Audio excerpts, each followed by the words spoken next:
There are a number of skills to work things out in families. We have gone to the literature and identified the strongest, most powerful skills that can be translated to various different families.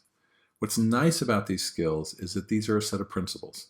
These skills are a way of trying to accomplish something, much like the goals of FFT. The exact way that they're said, the exact way that you implement them, probably depends more upon matching to the family than it does around a right way to do them. 4 skills, and these can all help work things out in daily interactions. Alliance-based problem solving, reciprocal communication, collaborative conflict management, and then parents who monitor, supervise, and support for success based upon the developmental status of the family.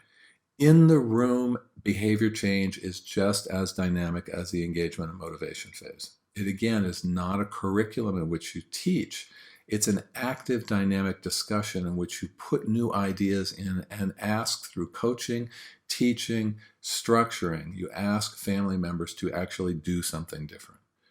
Now, again, remember what we talked about earlier. Interventions are purposeful activities to accomplish a goal.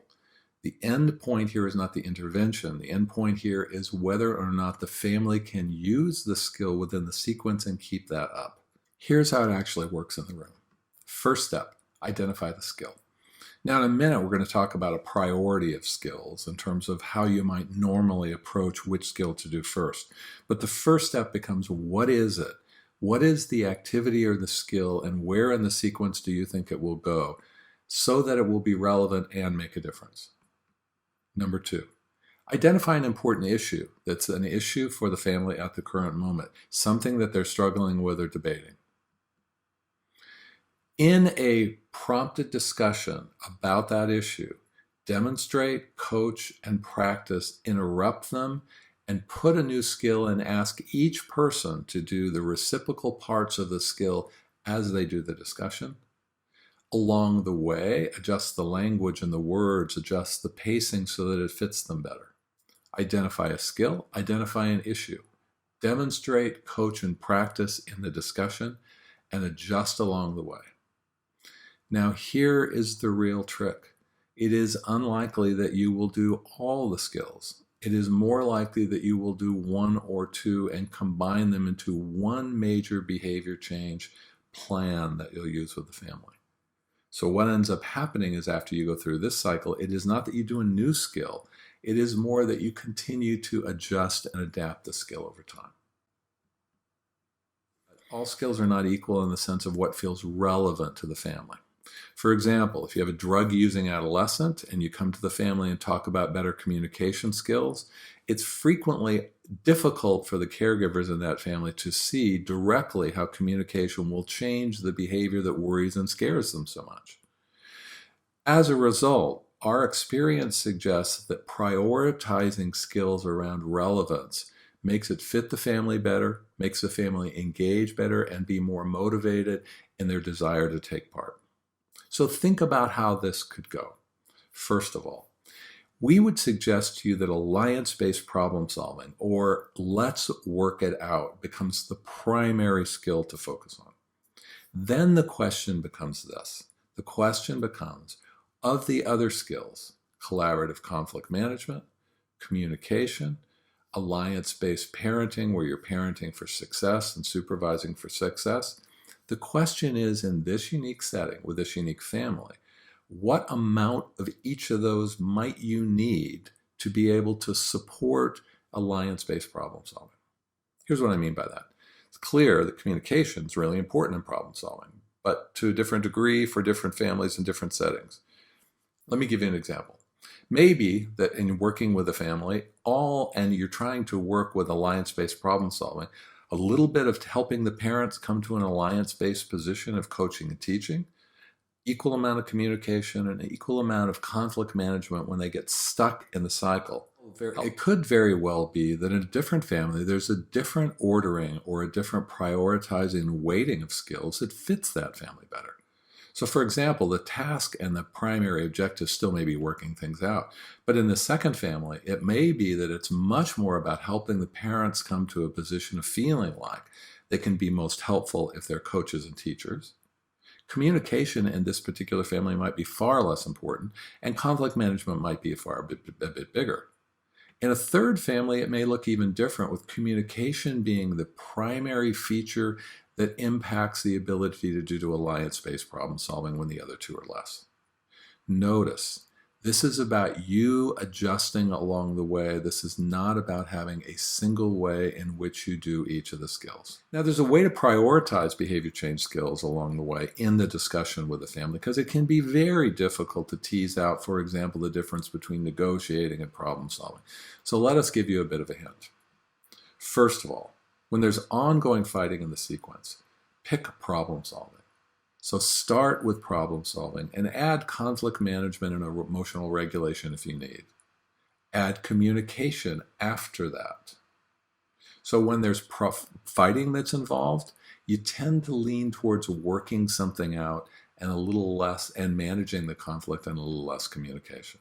When there's no talking about an issue that needs to be talked about, we typically suggest that you move towards picking negotiation and then add good communication to develop impact statements and other ways of people sharing what their reactions to different things are. When there's lecturing and no clear point and no clear response, things just go around and around, maybe that you want to help the family by focusing on communication, by helping them use I messages or impact statements so that they're able to just share what they struggle with, rather than mixing that with requests for change. Notice with each of these, you go in with an idea, you're confronted with a challenge, and you adjust the skill and the combination of skills to fit that challenge. Let's take a look at each of the skills in detail for a moment in terms of how you might do them. And this is, again, in the best case. Remember, it's important to know that it's probably unlikely for you to ever do completely these in exactly this order.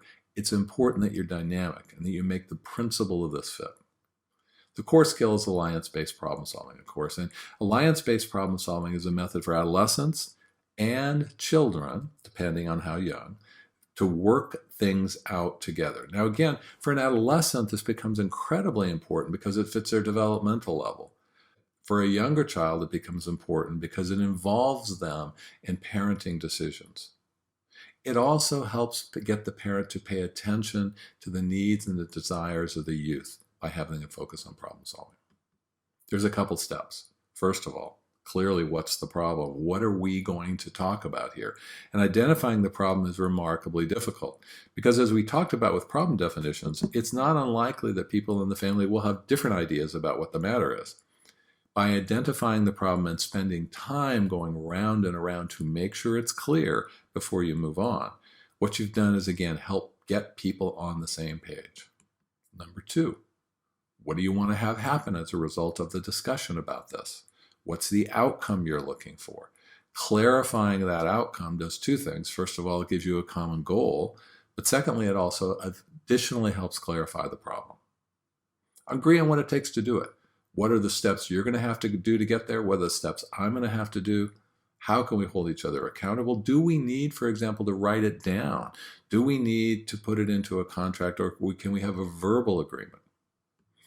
Before you're done, go to the difficult place. Once there's an agreement, and do this after there's agreement, come and say, now let's do the hard part.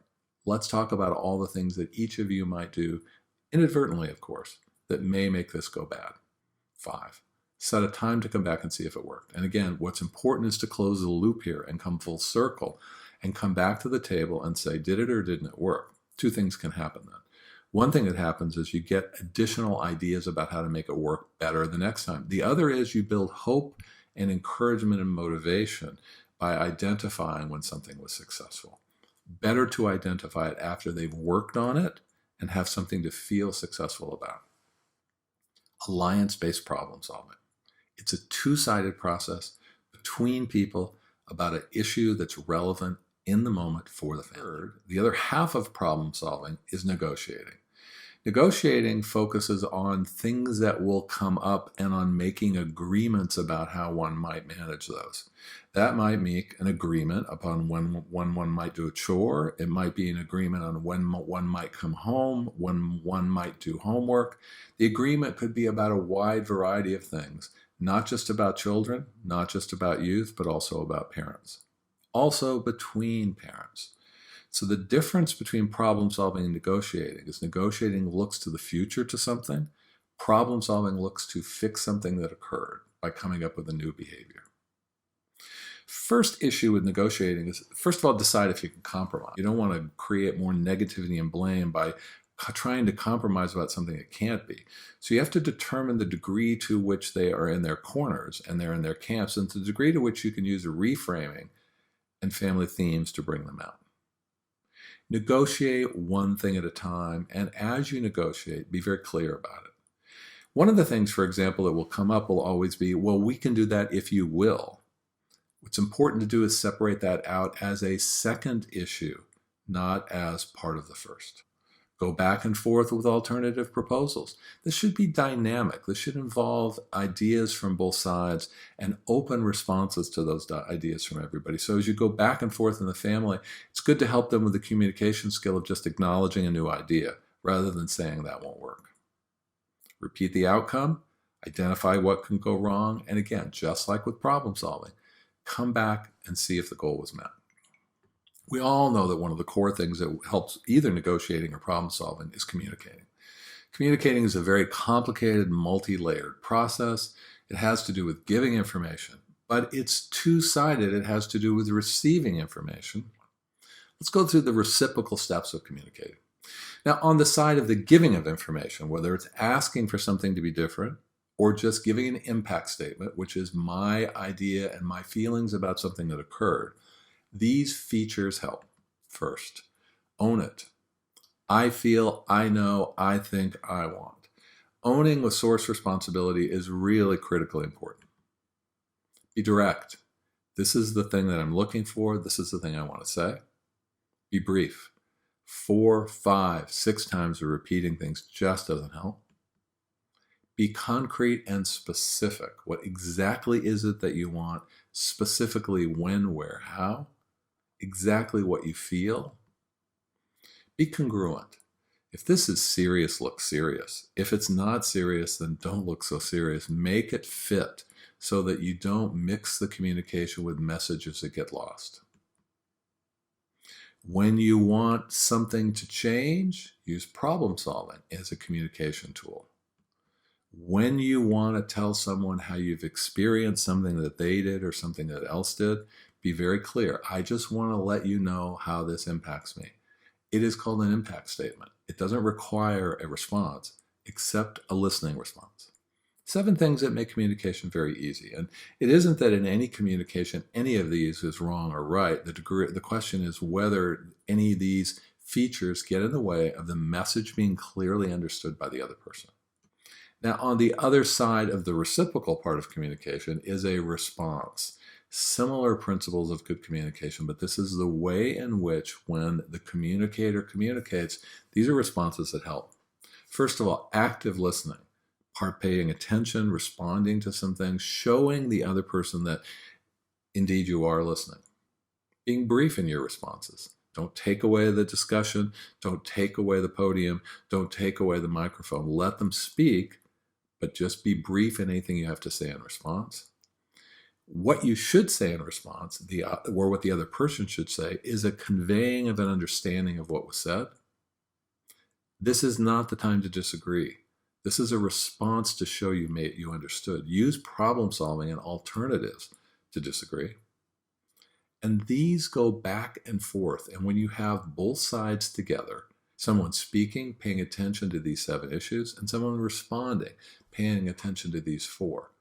Whether you're talking about a daily activity, whether you're recounting a past experience, whether you're talking about something in the future, or problem solving or negotiating, these types of communication between people in a reciprocal manner are what makes that process go better and help reduce and create openness within a family. The reason that clients come to us and families come to us is because they've struggled. So many of the times, the things that they talk about are things that have a great deal of emotion connected with them. That's in large part because of what we talked about earlier, which is that problems that families experience don't start when they come to see us. They've been around. And so when you begin to talk about them, there is a great deal of emotion. There is a great deal of things that happen very quickly. It's hard to understand why it occurs. Many of those activities, with good communication, with problem solving, they can be worked out. Some of those reactions cannot be worked out, and some of them need to be just contained, and the conflict needs to be managed. There are problems that get in the way of working things out that are best solved by trying to manage them and move around them so that the problem solving, so that the negotiating can go on unobstructed. Couple principles to this. First thing is you can avoid it. There's some early triggers that happen in these sequences that get one ready to have a conflict, and you can just stay away from those.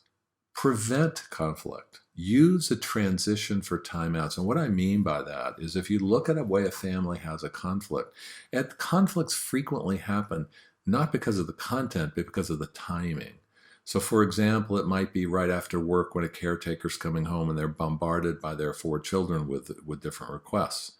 That's a point in which conflict can occur. And it's a superhuman request to ask a caretaker not to be overburdened and frustrated. But what one could do is avoid the conflict by having time out, by taking some time as you walk in the door, for example. All transitions have the possibility of having conflict connected to them because they change the pattern. And they're not understandable sometimes to the other person, meaning that sometimes when there's great pressure, it's important to prevent it because you don't see it coming. The third option is to contain it. What I mean by contain it is not let the conflict overcome everything else, change the climate of the family, and completely derail the attempts at problem solving. So to contain it, you need to do a number of things. Take a break, think it through, come back. Those are the steps. Take a break, think it through, and come back. All 3 are important. Here are the kinds of things that we frequently ask people to think about to help manage the conflict and to help manage and regulate the emotions that they have. Learning exactly what the issue for them is. Thinking about what would satisfy them. Thinking about if that's important enough for them. If they've tried to get it through some of the other means like problem solving. How much conflict that they're willing to go through. So avoiding, preventing, and containing are all the features that become important in helping a family not get stuck in the sequence as they're trying to work things out. And remember, it is a 2-sided process. So what that means is that if a break is taken by a caregiver, a youth needs to respect that. And if a caretaker takes a break, they are responsible for coming back and closing the circle. The 4th area has mostly to do with caregivers, but it also has to do with the climate that exists in a family. Caregivers have a particular role. They have a role of teaching. They have a role of educating. They have a role of protecting. They have a role of supporting and facilitating the growth of their children. That role changes depending on where in the family life cycle they are, but the goal and the role remains the same. At the same time, they're adults with tasks and responsibilities in the world, and they have a lot on their shoulders frequently. Helping parents bring an alliance-based, supportive side to their parenting, monitoring, and supervising is what the last area is about. This notion of how one approaches one's caregiver activities has everything to do with creating a particular climate in the family. If the climate in the family is one in which the caregiver is going to control to manage, that's going to make it very difficult for the youth, the children, and create and likely set up future conflicts.